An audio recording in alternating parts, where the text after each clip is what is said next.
बाल हितैषी पुरस्कार, जीपीडीपी पुरस्कार और ई पंचायत पुरस्कार देने का काम करती है।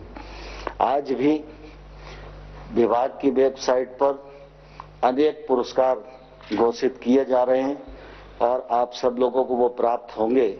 मैं इस अवसर पर पुरस्कार प्राप्त करने वाले सभी विजेताओं को अपनी ओर से बहुत बहुत बधाई देता हूं। आप सब जानते हैं कि जब से माननीय प्रधानमंत्री जी ने देश का कामकाज संभाला है, तब से लगातार गांव, गरीब और किसान उनकी प्राथमिकता पर रहे हैं।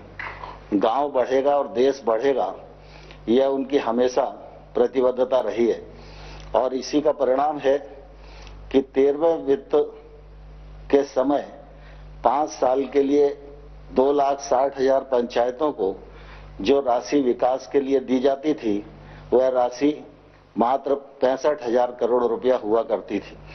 लेकिन जब माननीय मोदी जी प्रधानमंत्री बने और 14वें फाइनेंस कमीशन की रिपोर्ट आई और उन्होंने कहा 2,02,92 करोड़ रुपया पंचायतों को विकास के लिए देना चाहिए था, मोदी जी ने उसको सहर्ष स्वीकार किया और आपने देखा गत 5 वर्षों में तिगनी राशि ग्राम पंचायतों को विकास के लिए प्राप्त हुई। इतना ही नहीं, राज्य सरकार के वित्त आयोग का पैसा भी पंचायतों के पास आता है, लेकिन मनरेगा हो, प्रधानमंत्री आवास हो और अन्य विकास के कार्यक्रम हों, वो भी सब पारदर्शिता के साथ पंचायतें पूरा करें। इस मामले में प्रधानमंत्री जी ने हमेशा हम सबको प्रोत्साहन देने का काम किया है। गांव सबल हों, गांव आगे बढ़ें, गांव सुविधा युक्त बने, फिर चाहे शौचालय का विषय हो, चाहे बिजली का विषय हो, चाहे ग्रामीण सड़क का विषय हो, चाहे हर गरीब आदमी को आवास देने का विषय हो, हर मामले में गांव को सशक्त बनाने के लिए माननीय प्रधानमंत्री जी की ओर से कार्य किया गया है। और आज भी प्रधानमंत्री जी की अपेक्षा है कि ग्राम पंचायतें ठीक प्रकार से पारदर्शिता के साथ काम करें। कोरोना वायरस संकट के दौर में मुझे कहते हुए प्रसन्नता है कि हमारे पंचायत क्षेत्र में काम करने वाले भाइयों और बहनों ने हेल्थ विभाग के कर्मचारियों के साथ, प्रशासन के साथ सहयोग करके बहुत अच्छी भूमिका का निर्वाह किया है। और आज भी लॉकडाउन की स्थिति बनी हुई है, देश में तमाम सारी सेवाएं बंद हैं, लेकिन ऐसी स्थिति में ग्रामीण क्षेत्र की आर्थिक गतिविधियां चलें, इस मामले में प्रधानमंत्री जी ने कृषि कार्य के लिए भी पूरी अनुमति दी हुई है और ग्रामीण क्षेत्र में रोजगार की उत्पन्नता हो, जल संरक्षण का काम हो, इसके लिए मनरेगा को, ग्रामीण सड़क को और प्रधानमंत्री आवास बनाने के लिए भी अनुमति प्रदान की गई है, जिससे गांव की आर्थिक गतिविधियां संचालित होती रहें और गांव में रहने वाले किसी भी गरीब और किसान को कोई परेशानी न हो। आज माननीय प्रधानमंत्री जी पंचायती राज दिवस के अवसर पर 2 कार्यक्रमों का शुभारंभ करने वाले हैं। पारदर्शिता के साथ हम काम कर सकें, इस दृष्टि से ई स्वराज पोर्टल का शुभारंभ भी माननीय प्रधानमंत्री जी करेंगे।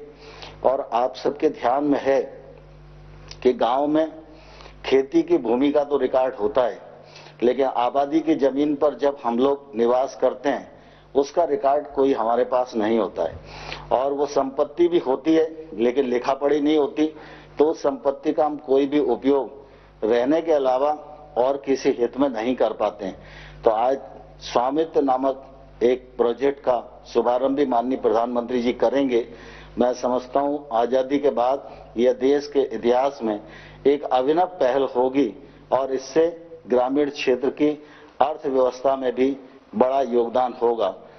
मैं इस अवसर पर आपको सबको बहुत बहुत शुभकामनाएं देता हूं, बहुत बधाई देता हूं और माननीय प्रधानमंत्री जी को प्रार्थना करना चाहूंगा कि जमीनी स्तर पर विकास को गति प्रदान करने में पंचायती राज संस्थाओं का विशेष योगदान रहा है। स्थानीय प्रशासन की महत्वपूर्ण कड़ी के रूप में ग्रामीण भारत को पंचायतों द्वारा नेतृत्व प्रदान किया जा रहा है। इस कार्य में सफलता वर्तमान समय में आधुनिक प्रौद्योगिकी के अधिकतम प्रयोग से मिल सकती है। इस दिशा में मैं अब माननीय प्रधानमंत्री जी को ई ग्राम स्वराज पोर्टल नामक एक उद्घाटन के लिए आमंत्रित करता हूं। यह पोर्टल नियोजन, अनुसरण, वित्त प्रबंधन, ऑडिट की सुविधा हम सब लोग को उपलब्ध कराएगा। मैं माननीय प्रधानमंत्री जी को प्रार्थना करूंगा कि बटन दबाकर इस पोर्टल का शुभारंभ करें। इस पोर्टल का शुभारंभ करें।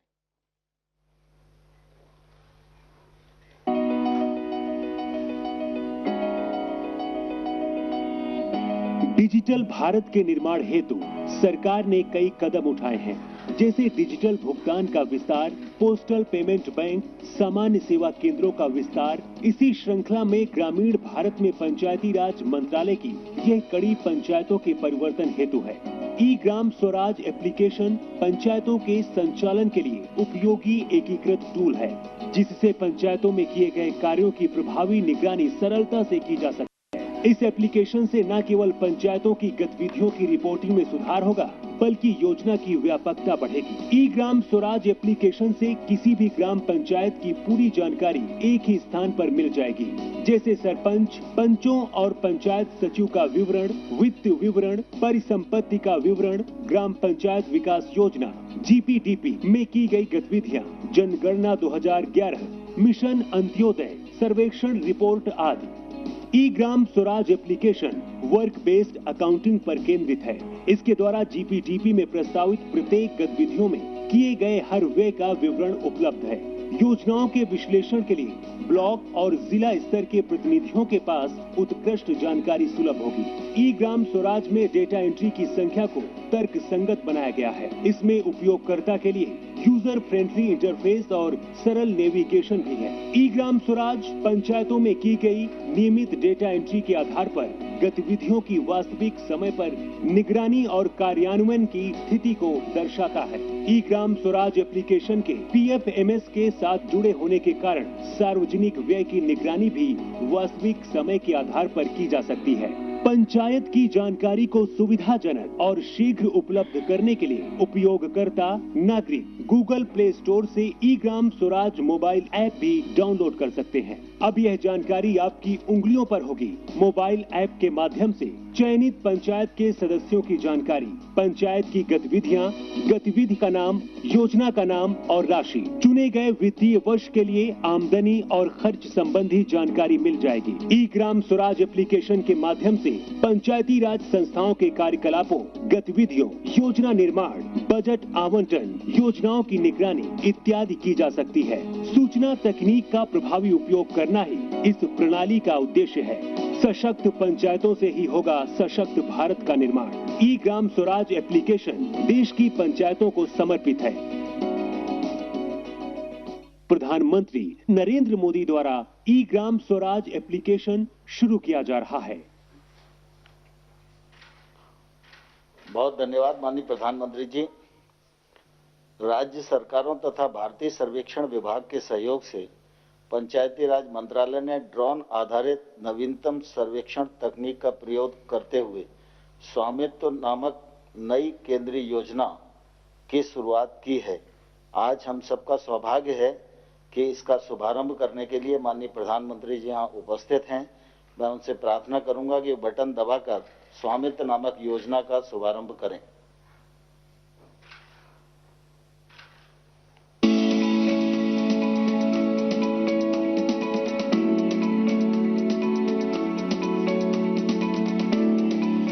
भारत की आत्मा गांव में बसती है, जहां 60% आबादी निवास करती है, लेकिन अधिकांश ग्रामीणों के पास अपनी आवासीय संपत्ति के कागजात नहीं हैं।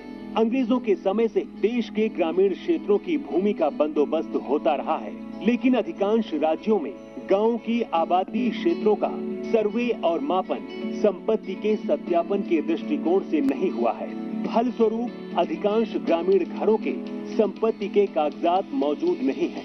मालिकाना हक की गांव की इस जरूरत को पूरा करेगी भारत सरकार की स्वामित्व योजना। इस योजना में ग्रामीण क्षेत्रों की आवासीय भूमि की पैमाइश ड्रोन तकनीक के द्वारा की जाएगी, जो सर्वेक्षण और मापन की नवीनतम तकनीक है। इस देशव्यापी पैमाइश में भारत का पंचायती राज मंत्रालय राज्यों के पंचायती राज तथा राजस्व विभाग और भारतीय सर्वेक्षण विभाग शामिल होंगे।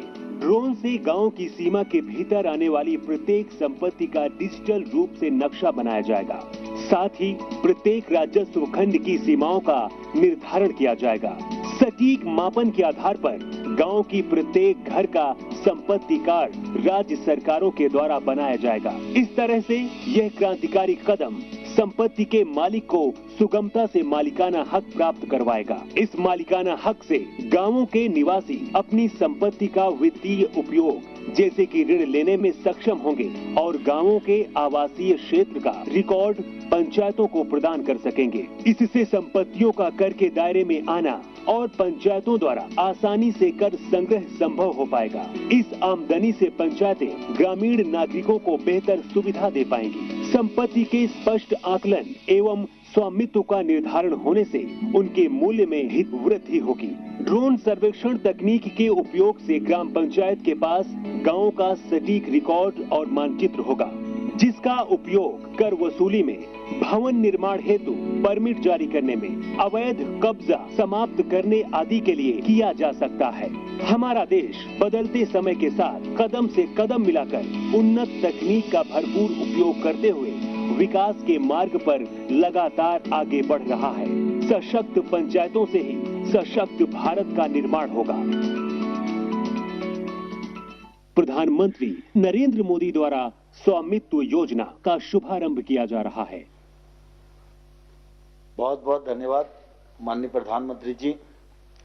आपने ये ग्राम स्वराज पोर्टल और स्वामित्व नामक दोनों परियोजनाओं का शुभारंभ किया। मैं मंत्रालय की ओर से और पंचायती राज संस्थाओं की ओर से आपका हृदय से धन्यवाद करता हूं।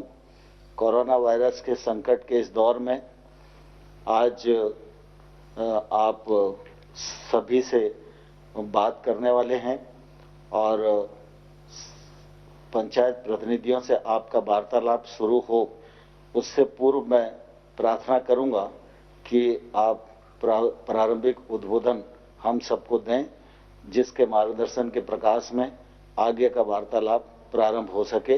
माननीय प्रधानमंत्री जी। नमस्कार। आप सभी साथियों को पंचायती राज दिवस की बहुत बहुत शुभकामनाएं। आज जिन जिन पंचों को और पंचायतों को सम्मानित किया गया है उनको भी मेरी तरफ से बहुत बहुत बधाई। और देश भर की पंचायतों से मेरा आग्रह है कि आप वेबसाइट पर जाकर के जिनका सम्मान हुआ है, जिनको अवार्ड मिला है, उसकी जानकारी जरूर प्राप्त करें। किस बात को लेकर के उनको ये सिद्धि मिली है, उनका गौरवगान करें। साथियों, ये कोरोना वैश्विक महामारी ने वाकई हम सभी के काम करने के तरीके को बहुत बदल दिया है। पहले हम लोग किसी कार्यक्रम में रूबरू मिलते थे, आमने सामने मिलते थे, बातें करते थे, लेकिन आज वही कार्यक्रम वीडियो कॉन्फ्रेंस के माध्यम से करना पड़ रहा है। इस वक्त देश भर के लाखों सरपंच और पंचायत सदस्य टेक्नोलॉजी के माध्यम से जुड़े हुए हैं। मैं आप सबका स्वागत करता हूं, आप सबको बहुत बहुत अभिनंदन करता हूं। आज अनेक पंचायतों को अच्छे कार्यों के लिए पुरस्कार भी मिले हैं। पुरस्कार विजेता सभी पंचायतों को, जनप्रतिनिधियों को भी अनेक अनेक शुभकामनाएं और बहुत बहुत बधाई, और उस गांव वालों को भी बधाई। साथियों, पंचायती राज दिवस गांव तक सुराज पहुंचाने के हमारे संकल्प को दोहराने का एक अवसर होता है और कोरोना संकट के इस दौर में इस संकल्प की प्रासंगिकता तो अनेक गुना बढ़ गई है। ये सही है कि कोरोना महामारी ने हमारे लिए अनेक प्रकार की नई नई मुसीबतें पैदा की है।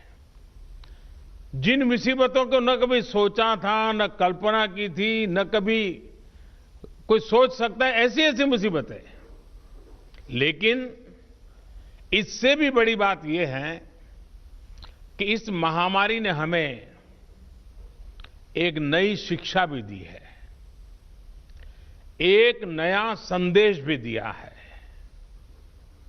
आज इस कार्यक्रम के माध्यम से मैं हिंदुस्तान के सभी नागरिक, चाहे वो गांव में हो या शहर में, उन सब तक एक बहुत महत्वपूर्ण संदेश भी देना चाहता हूं। साथियों, कोरोना संकट ने अपना सबसे बड़ा संदेश, अपना सबसे बड़ा सबक हमें दिया है, हमें सिखाया है और एक प्रकार से उस रास्ते पर चलने के लिए हमारा दिशा निर्देश किया है। और वो रास्ता क्या है, वो दिशा क्या है? इस कोरोना संकट से हमने अनुभव में पाया है कि अब हमें आत्मनिर्भर बनना ही पड़ेगा। बिना आत्मनिर्भर बने ऐसे संकटों को झेल पाना भी मुश्किल हो जाएगा। गांव अपने स्तर पर अपनी मूलभूत आवश्यकताओं के लिए आत्मनिर्भर बने, जिला अपने स्तर पर, राज्य अपने स्तर पर, और इसी तरह हमारा ये पूरा हिंदुस्तान कैसे आत्मनिर्भर बने, अपनी आवश्यकताओं की पूर्ति के लिए हमें कभी भी बाहर का मुंह नहीं देखना पड़े, ये तय करने का ये सबक हमें सीखा है। भारत में ये विचार सदियों से रहा है, लेकिन आज बदली हुई परिस्थितियों ने हमें फिर से याद दिलाया है, आत्मनिर्भर बनो, आत्मनिर्भर बनो, आत्मनिर्भर बनो। हमारे देश की ग्राम पंचायतों की इसमें बहुत बड़ी भूमिका है। मजबूत पंचायतें आत्मनिर्भर गांव का भी आधार है और इसलिए पंचायत की व्यवस्था जितनी मजबूत होगी, उतना ही लोकतंत्र भी मजबूत होगा और उतना ही विकास का लाभ आखिरी छोर पर बैठा हुआ उस सामान्य व्यक्ति तक पहुंचेगा। साथियों, इसी सोच के साथ सरकार ने पंचायती राज से जुड़ी व्यवस्थाओं को, इंफ्रास्ट्रक्चर को आधुनिक बनाने के लिए निरंतर काम किया है। वरना 5-6 साल पहले एक दौर वो भी था जब देश की 100 से भी कम पंचायतें ब्रॉडबैंड कनेक्टिविटी से जुड़ी थी। आज 1.25 लाख से ज्यादा पंचायतों तक ब्रॉडबैंड पहुंच चुका है। इतना ही नहीं, गांवों में कॉमन सर्विस सेंटरों की संख्या भी 3 लाख को पार कर रही है। सरकार ने भारत में ही मोबाइल बनाने का जो अभियान चलाया हुआ है, उसी का नतीजा है कि आज गांव-गांव तक कम कीमत वाले स्मार्टफोन पहुंच चुके हैं। ये जो आज इतने बड़े पैमाने पर वीडियो कॉन्फ्रेंस हो रही है, लाखों लोग जुड़े हैं, इसमें इन सारी बातों का बहुत बड़ा योगदान है। साथियों, गांव के इंफ्रास्ट्रक्चर को मजबूत करने के लिए, शहरों और गांवों में दूरी को कम करने के लिए आज सरकार द्वारा 2 बड़े प्रोजेक्ट शुरू किए गए हैं। अभी जो वीडियो फिल्म चल रही है, उसमें आपने देखा है, एक है ई ग्राम स्वराज और दूसरा ऐप है, और दूसरी ऐप की विशेषता है हर ग्रामवासी के लिए उसमें स्वामित्व योजना की शुरुआत। ई ग्राम स्वराज यानी simplified work based accounting application for Panchayati Raj. ये एक प्रकार से ग्राम पंचायतों के संपूर्ण डिजिटलीकरण की तरफ एक बड़ा कदम है। ये भविष्य में ग्राम पंचायत के अलग अलग कामों का लेखा जोखा रखने वाला सिंगल प्लेटफॉर्म बनेगा। अब अलग अलग एप्लीकेशंस में अलग अलग काम करने की कोई जरूरत आपको नहीं पड़ेगी।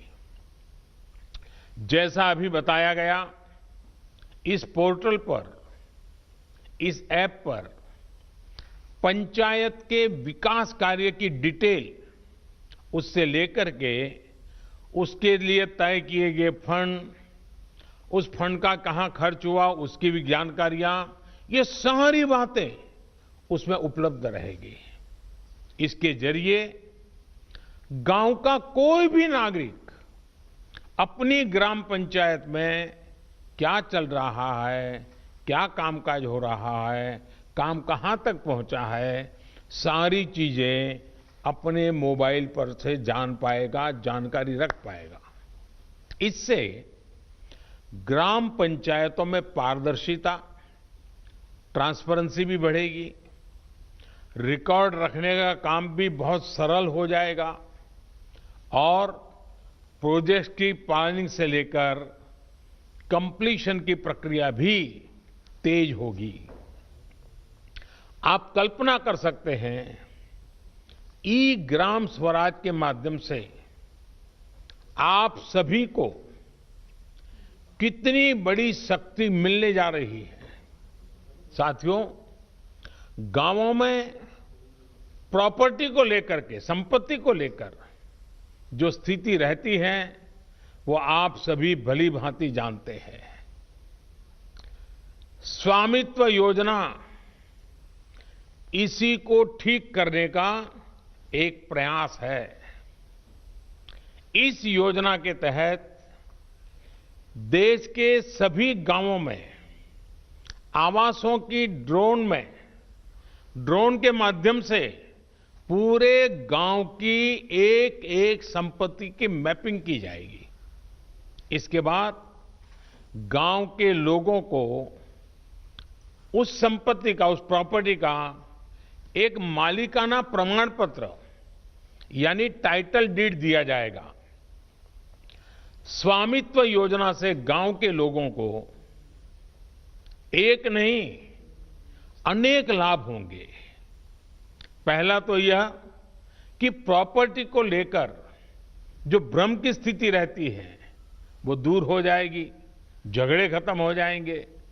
दूसरा, इससे गांव में विकास योजनाओं की बेहतर प्लानिंग में और ज्यादा मदद मिलेगी।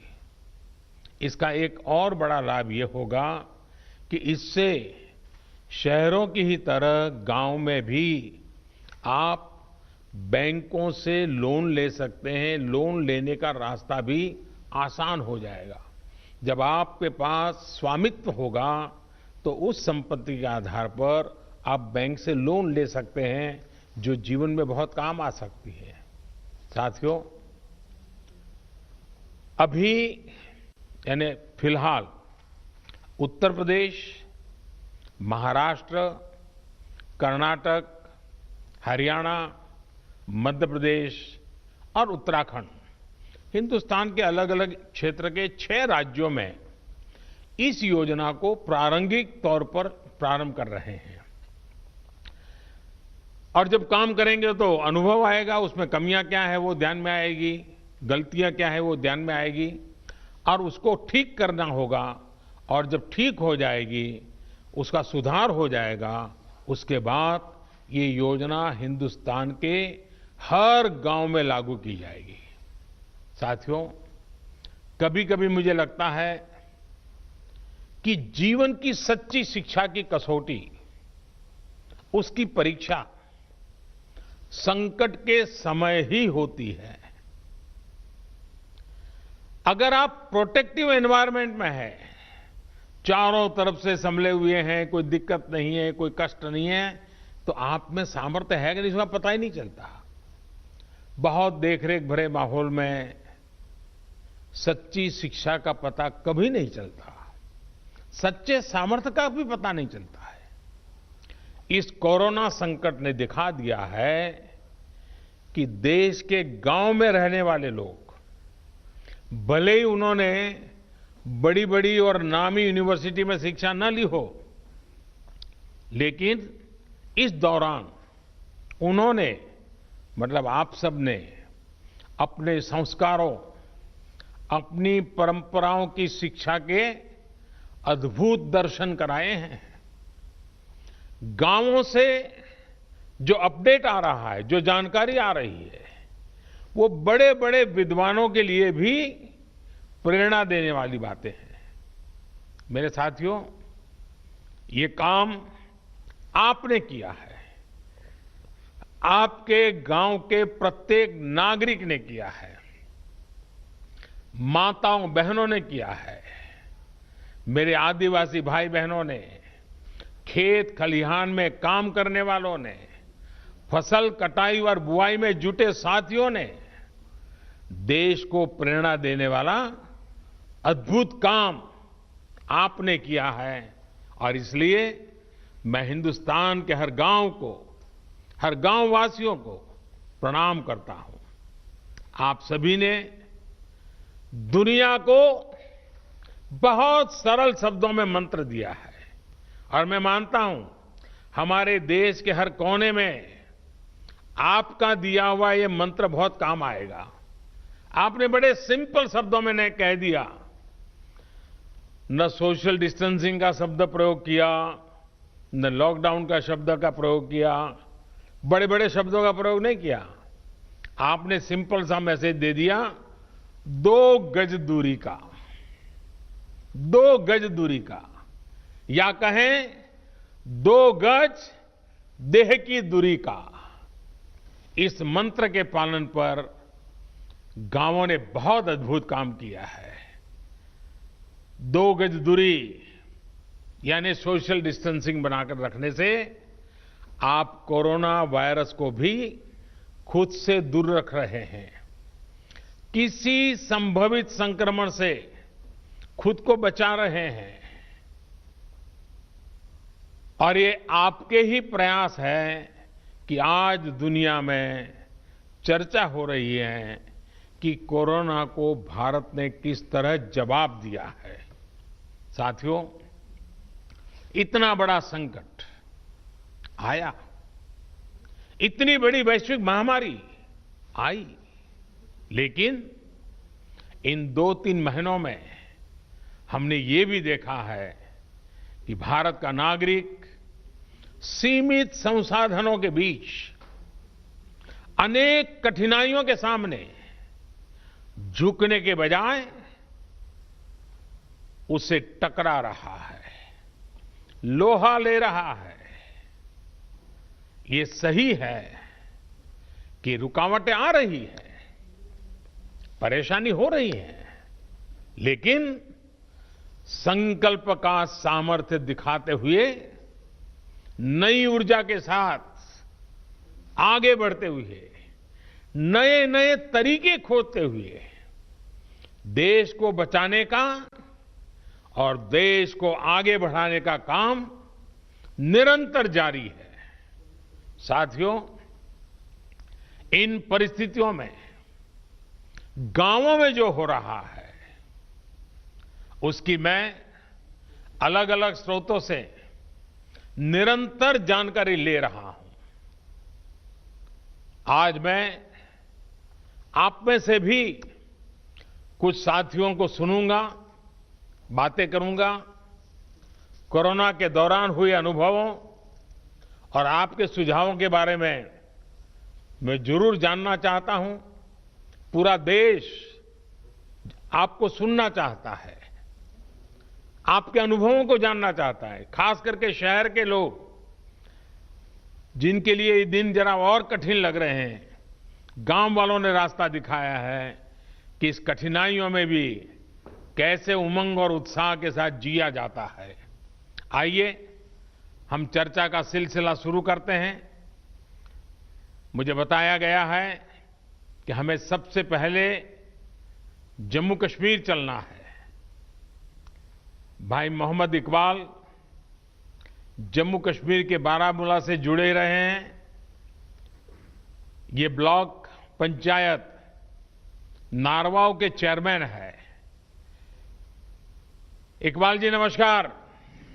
नमस्कार सर, मैं पहले जम्मू कश्मीर से डिस्ट्रिक्ट बारामूला और ब्लॉक नारवाल से आपको बहुत हार्दिक दिल से अभिनंदन करता हूं और आज इस अवसर पे जो हमारा पंचायत दिवस है इस पे मुबारकबाद देता हूं सर। हमारा यहाँ पे जो इस वक्त नारवाल में इस बार जो हम कोरोना वायरस से लड़ रहे हैं, जो आपने ऊपर से आदेश दिया है, डायरेक्शंस दी है लॉकडाउन की, उसकी इंप्लीमेंटेशन ग्राउंड पे 100% हो रही है। उसके लिए हमने तैयारियां पहले से कर रखी थी। जब आपने पहला एक दिन का लॉकडाउन किया था तो उस दिन हमने ब्लॉक लेवल जो हमारा ब्लॉक मेडिकल ऑफिसर है, हमारा आईसीडीएस है और पंचायत से हमने एक ऑर्डर निकाल दिया बीडीसी ऑफिस से। तो हमने एक मीटिंग की और उस मीटिंग में हमने तीनों डिपार्टमेंट्स को, आशा वर्कर्स, आईसीडीएस वर्कर्स और पंचायत पीआरआई मेंबर्स है, उनको ट्रेनिंग दिला दी। उनको हमने जो हमारा कोरोना वायरस को रिलेटेड जो हमारे जो प्रिवेंटिव मेजर्स उनके लिए बारे में उनको इन्फॉर्म किया।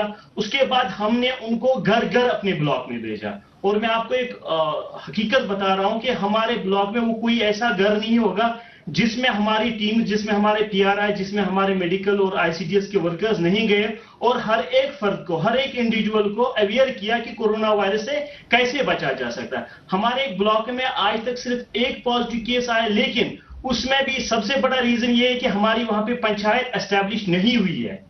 रीजन ये था कि हमारे वहां पे पंचायत मेंबर्स नहीं थे और वो केस हम ट्रेस आउट नहीं कर पाए। लेकिन जितने भी बाकी गांव हैं, जितने भी बाकी ब्लॉक्स है, डिस्ट्रिक्ट एडमिनिस्ट्रेशन की मदद से, हेल्थ डिपार्टमेंट की मदद से हमने हर एक फर्द को, हर एक इंसान को ट्रैवल हिस्ट्री जिसकी थी उसको आइडेंटिफाई किया, उनको क्वारंटाइन किया, उनको होम क्वारंटाइन किया और पीआरआई को वहां पे ड्यूटी लगा दी। 24/7 वहां पे ड्यूटी लगाए कि ताकि उनका जो होम क्वारंटाइन है वो सक्सेसफुल हो जाए। हमारे ऊपर से जो हमारे डिस्ट्रिक्ट एडमिनिस्ट्रेशन की डायरेक्शन कैटेगरिकली थी कि आपको चाहे किसी हद तक सख्ती करनी पड़े, लेकिन क्वारंटाइन जो लॉकडाउन है उसको ग्राउंड पे सक्सेसफुल करना है। हमारे पंचायत राज एडमिनिस्ट्रेशन के जितने भी मेंबर्स हैं, हमारे डिस्ट्रिक्ट एडमिनिस्ट्रेशन की डायरेक्शन उन्होंने दी थी कि आपको ये एक्चुअली इन रियल सेंस जो लॉकडाउन सक्सेसफुल करना है वो पीआरआईएस को करना है। तो उन्होंने रोस्टर बना के वॉलंटियर्स के साथ रोड पे रह के लॉकडाउन को सक्सेसफुल किया। 2 संदेश दिए लोगों को, 2 नारे दिए, रेस्पेक्ट ऑल, सस्पेक्ट ऑल, पहला नारा था। दूसरा हमारा नारा ये था कि sir stay home, stay safe. और जब लोग इन 2 नारों पे चले, आज अल्हम्दुलिल्लाह हमारे ब्लॉक में 99% सिचुएशन अंडर कंट्रोल है sir. Thank you very much sir. आपने बातें बताई, उससे लगता है कि आप खुद फील्ड में डटे रहते हो, खुद गांव-गांव जाते हो। उसी का नतीजा है कि आप इतनी बड़ी आसानी से चीज को समझ पाए हो और आपने ह्यूमन रिसोर्स डेवलपमेंट हो, नियमों का पालन हो, बहुत बढ़िया ढंग से किया है। मुझे विश्वास है कि 2 गज की दूरी इस मंत्र को आप गांव-गांव, घर-घर और पूरे जम्मू कश्मीर को भी आपसे सीखना चाहिए। मैं आपको बधाई देता हूं, बहुत उत्तम काम किया है और आपके ब्लॉक के सभी नागरिकों को भी मेरी तरफ से मैं बहुत-बहुत बधाई देता हूं। और रमजान का महीना है तो आपने जो मेहनत की है उसके कारण रमजान का उत्सव भी, त्योहार बहुत अच्छे ढंग से नागरिक मना पाएंगे। तो आपने सचमुच में बहुत बड़ी सेवा की है। आइए जम्मू कश्मीर के बाद हम सीधे साउथ चलते हैं, कर्नाटक चलते हैं। कर्नाटक के चिक्काबल्लापुर से हमारे साथ श्री नवीन कुमार जी जुड़ रहे हैं। देश के प्रधान सेवक आपको वारदसल्ली ग्राम पंचायत के सेवक से नमस्कार। कि आजकल मुझे गांव के प्रधान से भी बात करने का सौभाग्य मिलता है और दुनिया के बड़े-बड़े देश के बड़े-बड़े प्रधानों से भी बात करने का मौका मिल जाता है। Thank you. ಹೋಮ್ ಕ್ವಾರಂಟೈನ್ ನಲ್ಲಿರುವ 14 ಮಂದಿ ಕಾರ್ಯಪಡೆ ಸದಸ್ಯರಿಂದ ಮನೆಯ ಬಾಗಿಲಲ್ಲಿ ಹಾಲು, ತರಕಾರಿ ಮತ್ತು ವೈದ್ಯಕೀಯ ಸೌಲಭ್ಯ ನೀಡಿ ಅವರು ಹೊರಗಡೆ ಬರದಂತೆ ನಿಗಾ ವಹಿಸಲಾಗುತ್ತಿದೆ। हमारे ग्राम पंचायत में कोई कोरोना पीड़ित व्यक्ति नहीं है, पर 14 लोगों को हमने होम क्वारंटाइन में रखा हुआ है। इनको पंचायत के द्वारा ही पानी, दूध, सब्जी, राशन आदि की व्यवस्था घर पे ही कर रहे हैं। ಹೌದು, ಆಶಾ ಅಂಗನವಾಡಿ ಕಾರ್ಯಕರ್ತೆ, ಆರೋಗ್ಯ ಇಲಾಖೆ ಸಿಬ್ಬಂದಿ, ಗ್ರಾಮ ಪಂಚಾಯಿತಿ ಸದಸ್ಯರು, ಸಿಬ್ಬಂದಿ ಮತ್ತು ಸ್ವಯಂ ಸೇವಕರುಗಳಂತೆ ಕಾರ್ಯಪಡೆಯನ್ನು ರಚಿಸಲಾಗಿದ್ದು ವಾರದಲ್ಲಿ 2 ಬಾರಿ ಸಭೆ ಸೇರಿ ಕೊರೋನಾ ನಿಯಂತ್ರಣ ಬಗ್ಗೆ ಮಾಹಿತಿಯನ್ನು ಪಡೆಯಲಾಗುತ್ತಿತ್ತು। आशा, एएनएम, आंगनवाड़ी कार्यकर्ती, स्वास्थ्य विभाग के अधिकारियों और ग्राम पंचायत के सारे सदस्यों और स्टाफ का एक टास्क फोर्स रचा गया है। हर हफ्ते में 2 बार बैठक बुलाकर कोरोना कैसे रोकें और इसके अड़ी क्या-क्या कोशिश कर सकते हैं इसके बारे में चर्चा चलती है। आईसी, सोशल डिस्टेंसिंग और सैनिटेशन के काम अच्छे से चल रहे हैं। ಪ್ರಧಾನಮಂತ್ರಿ ಗರೀಬ್ ಕಲ್ಯಾಣ್ ಯೋಜನೆ ಅಡಿಯಲ್ಲಿ 2301, ಪ್ರಧಾನಮಂತ್ರಿ ಕಿಸಾನ್ ಸನ್ಮಾನ್ ಯೋಜನೆ ಅಡಿಯಲ್ಲಿ 1480, ಉಜ್ವಲ್ ಯೋಜನೆ ಅಡಿಯಲ್ಲಿ 739, ವಿವಿಧ ಪಿಂಚಣಿ ಯೋಜನೆ ಅಡಿಯಲ್ಲಿ 506 ಸೇರಿದಂತೆ ಒಟ್ಟು 5026 ಫಲಾನುಭವಿಗಳಿಗೆ ಅನುಕೂಲ ಮಾಡಲಾಗಿದೆ। ये 4 योजने जो प्रधानमंत्री गरीब कल्याण योजने, प्रधानमंत्री किसान सम्मान योजने, उज्जवल योजने और विविध तरह के पेंशन योजने के तहत 5000 से ज्यादा लाभार्थियों को लाभ हुआ है। ವಿನೂತನ ಕಾರ್ಯಗಳು ಗ್ರಾಮ ಪೊಲೀಸ್ ಮೂಲಕ ಆಂಧ್ರ ಗಾಡಿ ಭಾಗದಲ್ಲಿ ಚೆಕ್ ಪೋಸ್ಟ್ ಗಳನ್ನು ನಿರ್ಮಿಸಿ ಜನರು ಓಡಾಡದಂತೆ ತಡೆಯಲಾಗುತ್ತಿದೆ।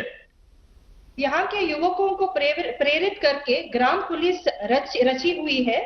पंचायत की सीमा में चेक पोस्ट लगा के इस चौकी में ये सब ग्राम पुलिस काम कर रहे हैं। इससे लोगों का अनावश्यक संचार करना रोक डाला हुआ है। इससे कोरोना का एक राज्य से दूसरे राज्य तक पहुंचने को नहीं दे रहे हैं। ಗ್ರಾಮ ಪಡೆಯ ಮೂಲಕ ವೈಯಕ್ತಿಕ ಮತ್ತು ಸಮುದಾಯ ಸ್ವಚ್ಛತೆಯ ಬಗ್ಗೆ ಅರಿವು ಮೂಡಿಸಲಾಗಿದೆ। वैयक्तिक और सामुदायिक स्वच्छता के बारे में हर जगह में अच्छे से आईसी हुई है और क्लीनलीनेस भी हुई है। ಪಂಚಾಯಿತಿ ವ್ಯಾಪ್ತಿಯಲ್ಲಿದ್ದ ಮಹಾರಾಷ್ಟ್ರದ 170 ಮಂದಿ ನಿರಾಶ್ರಿತ ಕೂಲಿಕಾರರಿಗೆ ಊಟ, ವಸತಿ ಮತ್ತು ವೈದ್ಯಕೀಯ ಸೌಲಭ್ಯ ಕಲ್ಪಿಸಲಾಗಿ ಗ್ರಾಹಕರಿಗೆ ಮಾರಾಟ ಮಾಡಲು ಮುಕ್ತ ಮಾರುಕಟ್ಟೆ ವ್ಯವಸ್ಥೆಯನ್ನು ಕಲ್ಪಿಸಲಾಗುತ್ತಿದೆ। फल और सब्जियों के लिए एक बाजार की व्यवस्था की गई है। इससे किसानों को कोई आर्थिक लॉस नहीं हो रहा है, उनकी आर्थिक स्थिति और मनोबल को बढ़ाया गया है। ಗ್ರಾಮ ಪಂಚಾಯಿತಿಯಲ್ಲಿ ರೋಗಿಗಳಿಗೆ ಅಗತ್ಯವಿರುವ ಔಷಧಿಗಳನ್ನು ಬೆಂಗಳೂರಿನಿಂದ ತಂದು ಅವರ ಮನೆಗೆ ಬಾಗಿಲಿಗೆ ನೀಡಲಾಗುತ್ತಿದೆ। घर घर में जिन जिन को कोई भी मेडिसिन की रिक्वायरमेंट है उन्हें घर पे ही हम बैंगलोर से लाके दे रहे हैं। ಮನರೇಗಾ ನರಡಿಯಲ್ಲಿ ಅಶುಕುಲ ಕೂಲಿಕಾರರಿಗೆ ವೈಯಕ್ತಿಕ ಮತ್ತು ಜಲ ಸಂರಕ್ಷಣಾ ಕಾಮಗಾರಿಗಳನ್ನು ಪ್ರಾರಂಭಿಸಿ ಉದ್ಯೋಗ ನೀಡಲಾಗುತ್ತಿದೆ। महात्मा गांधी राष्ट्रीय ग्रामीण उद्योग खातरी योजना के तहत पंचायत के श्रमिकों और किसानों को वैयक्तिक कामगारी और जल संरक्षण की कार्यकारी में हम भाग लेने का अवसर कर रहे हैं। इससे ग्राम पंचायत में भी उन लोगों का मनोबल बढ़ा रहा है। नवीन जी, आपके गांव की जनसंख्या कितनी है? 8500 सर। यानी बड़ा गांव है। आप कितने साल से सरपंच हैं? First time sir. First time बने हैं, लेकिन आप बहुत अद्भुत काम कर रहे हैं और बड़े सिस्टमेटिक कर रहे हैं, प्लानिंग से कर रहे हैं। लेकिन गांव वाले आपकी बात मानते हैं? Yes sir. मानते हैं। चलिए, मेरी तरफ से आपको और आपके गांव वासियों को इतना उत्तम काम करने के लिए और सारी योजनाओं को लोगों तक पहुंचाने के लिए, आर्थिक प्रवृत्ति भी उतनी बढ़िया ढंग से चलाने के लिए मैं सचमुच में आपके नेतृत्व को, आपकी इस प्रकार के विजन को और गांव की ताकत कैसी होती है इसका दर्शन कराने के लिए मैं आप सबको बधाई देता हूं।